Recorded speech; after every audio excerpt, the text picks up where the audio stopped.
Just as my mother-in-law went over to the couple to get the Tupperware, my father-in-law suddenly collapsed and fell out of his chair. Everyone turned to look at him, and he was holding his stomach, clearly in a lot of pain. "What's wrong with you?" someone asked. My father-in-law then said something that surprised me. "I just ate a little bit of food from the kitchen. Why is my stomach suddenly upset?" I didn't miss my mother-in-law's comment either. "My name is Elizabeth, and I'm a 20-year-old housewife. My husband Vernon and I got married last year. We're the same age, so we have similar conversations and values. Because of that, we get along really well, and we're just as in love now as we were before we started dating. However, there was one thing that bothered me a little after we got married. When we went to visit my in-laws to give our wedding greetings, I noticed that my mother-in-law was a bit old-fashioned. She said, 'When you get married, you come to your house and live with us, right?' She asked as if it was a given. My husband and I both replied at the same time, 'What?' We had no intention of doing that. So my husband said, 'No, we're planning to live on our own after getting married.' My mother-in-law replied, 'What? But you're the eldest son.' Both my husband and I were troubled by this. Then my father-in-law stepped in and said, 'That's an old-fashioned way of thinking. Do whatever you want, Vernon and Elizabeth.' His words helped calm my mother-in-law down. But there was another issue that made things even more uncomfortable. Neither my husband nor I had planned to have a wedding ceremony. We didn't like anything too fancy and thought it would be better to use the money for travel instead. When I told my in-laws about this, my mother-in-law's face turned pale again. "How can you not have a wedding?" she asked. As I mentioned earlier, my mother-in-law is very traditional, so she was strongly against our idea of skipping the wedding. She was worried about how to explain to the relatives that the eldest son wouldn't have a wedding. In her mind, the eldest son is the most important, so she couldn't accept anything that didn't fit her beliefs. But again, my father-in-law came to our rescue. He said, "None of the relatives care about the wedding. They just see it as a chance to have a nice meal. After a while, they'll forget there wasn't a wedding." My father-in-law said, "If you decide not to have a wedding, that's fine." He was very kind and respected our decision, which saved us from being pressured into following my mother-in-law's old-fashioned ideas. However, my mother-in-law wasn't happy about it. So we got married without a wedding and started living on our own. I became a housewife to support my husband. I feel very happy doing housework and making lunch and dinner for him every day. I think it will be even more enjoyable when we have children someday. About 2 months after our marriage, my parents-in-law asked my husband if he would like to visit them. My husband and I had had some disagreements with my mother-in-law, so we were a little worried. But we hadn't visited their house since getting married, so we decided we should visit them. I was worried that my mother-in-law might try to bully me, but surprisingly she didn't. In fact, she was very kind. "If you have any questions about being a housewife, you can always ask me," she said. "I have lots of recipes and I'll teach you everything I know." My mother-in-law loves to cook and often invites neighbors over for home parties, which she says are very popular. That day, I had a home-cooked meal prepared by my mother-in-law, and it was delicious. Both my father-in-law and mother-in-law were very kind, and I realized I didn't need to worry as much as I had. My husband felt the same way and thought it would be fine to visit his parents once in a while. About 3 months later, my parents-in-law invited us to a dinner party at their house. Since our last visit had gone so well, we were happy to go. This time, my mother-in-law served food that looked like it came from an expensive restaurant. My husband even complimented her, saying, "You're getting better and better at cooking. You didn't make anything like this when I was a kid. This meal is really delicious. Thank you for preparing so many amazing dishes." My mother-in-law smiled happily when I thanked her and told me to eat a lot. I had a great time. But that night, I had a terrible stomachache. While I was sitting in the bathroom, I started feeling faint and weak. "Hey Elizabeth, are you okay?" I heard my husband's voice, but it faded away. When I woke up, I was in a hospital bed. My husband had called an ambulance, and I was rushed to the hospital. The doctors said they couldn't figure out what was wrong. It wasn't food poisoning or anything like that. I thought maybe there was too much olive oil in the pasta I had for lunch, but I never found out what caused it. After getting an IV drip and some rest, I started feeling better. My husband and I went home and went to bed. I couldn't understand what was going on, but I didn't have any more symptoms after that. However, 2 months later, the same thing happened again. Suddenly, I felt sick. The only thing that was the same as last time was that it happened after eating my mother-in-law's cooking at my in-laws' house. I wondered if my mother-in-law's food was spoiled, but my husband, who ate the same food, was completely fine. Then, a month later, it happened again after we had dinner at my in-laws' house. I invited a friend over for lunch to talk about why this kept happening to me. "Isn't that coming from stress?" she suggested. Her words made me a bit nervous. I thought I was being completely trusting and open-minded, but maybe I was feeling a bit anxious around my mother-in-law without realizing it. After all, I was getting sick every time we visited my in-laws' house, so my husband was worried too. He suggested that we stop visiting my parents-in-law's house for a while. "I don't know the cause, but this always happens when we eat at my parents-in-law's house," he said. He thought it might have something to do with my mother-in-law's cooking.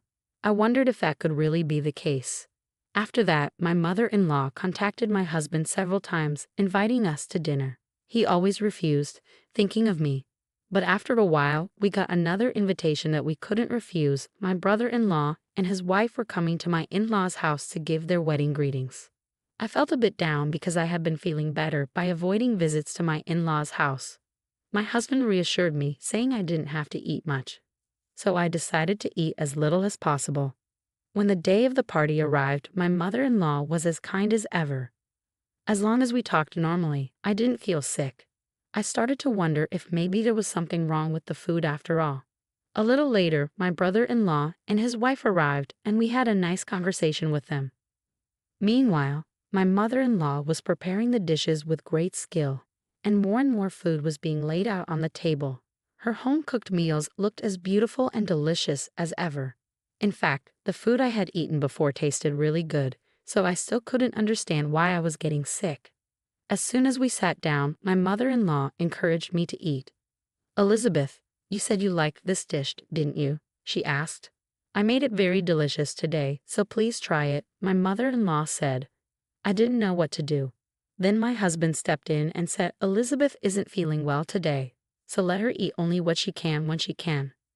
But my mother-in-law responded, "Well then, this small amount should be fine, right?" She placed a small plate with less food in front of me. While I was unsure of what to do, my brother-in-law spoke up, "Elizabeth, if you're not feeling well, you don't have to force yourself. We've already greeted each other, so if you feel sick, don't hesitate to go home and rest." It seemed my husband had told his brother and sister-in-law about everything, and they were trying to help me. My mother-in-law realized she couldn't force me to eat her food, so she said, "Well then, I'll put it in a Tupperware for you to take home." I couldn't help but wonder why she was so eager for me to eat it. I figured that if I took the food home, I didn't have to eat it right away, so I said, "Okay, thank you very much." As my mother-in-law went to get the Tupperware, my father-in-law suddenly collapsed and fell off his chair. We all turned to look at him, and he was holding his stomach, clearly in a lot of pain. "What's wrong with you?" someone asked. He hadn't even touched the food on the table yet. Then my father-in-law said something surprising. "I just ate a little bit of food from the kitchen. Why is my stomach suddenly upset?" I did miss my mother-in-law's comment, "Did you eat some of that?" My husband immediately called an ambulance, and my mother-in-law went with my father-in-law to the hospital. We were all stunned, left at my in-laws' house. But I couldn't stop thinking about what my mother-in-law had said earlier. It seemed that my brother-in-law's wife had noticed something too. We started to wonder if there might be a secret in the kitchen. We decided to check the kitchen where my mother-in-law had been. We found something surprising. We then drove to the hospital where my father-in-law was taken. As soon as we got through the reception desk, we went to his room and heard voices inside. The doctor was asking my mother-in-law if she knew what was wrong with my father-in-law. She said she had no idea. When we entered the room, my mother-in-law looked flustered. "Oh, you guys came all the way here. It's all right. As long as I'm here, it will be fine," she said. But we weren't going to miss this chance. I told her I needed to talk to her and walked up to her, with my husband, my brother-in-law, and his wife following me. "What's going on with you guys?" I asked. My father-in-law's condition seemed to have stabilized and his color looked normal, but they still didn't know the cause. Apparently, he had been conscious for a while after arriving at the hospital and had gone to the bathroom several times. He became dehydrated and lost consciousness completely. I looked my mother-in-law straight in the eye, took something out of my bag, and showed it to her. When she saw it, she got upset. "Do you recognize this?" I asked. She replied, well, what is it?" trying to act like she didn't know. "This is a laxative," I said.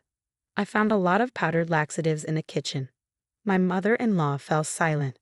The doctor then said, "It seems he had these symptoms because he ingested a lot of laxatives. We'll run some tests to be sure. If we find laxative leaves, I'll need to ask him when he ingested them. If he doesn't know, it means someone must have given it to him intentionally, which would be a serious charge." Hearing this, my mother-in-law suddenly panicked. "No, it's not like that," she said. "I didn't try to make him eat that food. It was just negligence." My husband reacted strongly to what my mother-in-law said. "Who were you trying to feed that to?" he asked. My mother-in-law climbed up and said, "You're not going to let this go, so we'll have to call the police to investigate." When my husband said that, my mother-in-law admitted everything. It was all for Elizabeth. I was trying to punish her by feeding her laxatives. "What do you mean, punish me? What did I do to deserve this?" I asked. "Since my son married you, he's become a bad son. You didn't live with us and you didn't have a wedding. You persuaded him to do all of this, so you're my enemy." I told her, "That's just unjustified resentment." "Is that why you've been putting laxatives in my food? It wasn't just a little before. That's why I ended up in the emergency room. How can you say it was just a small amount?"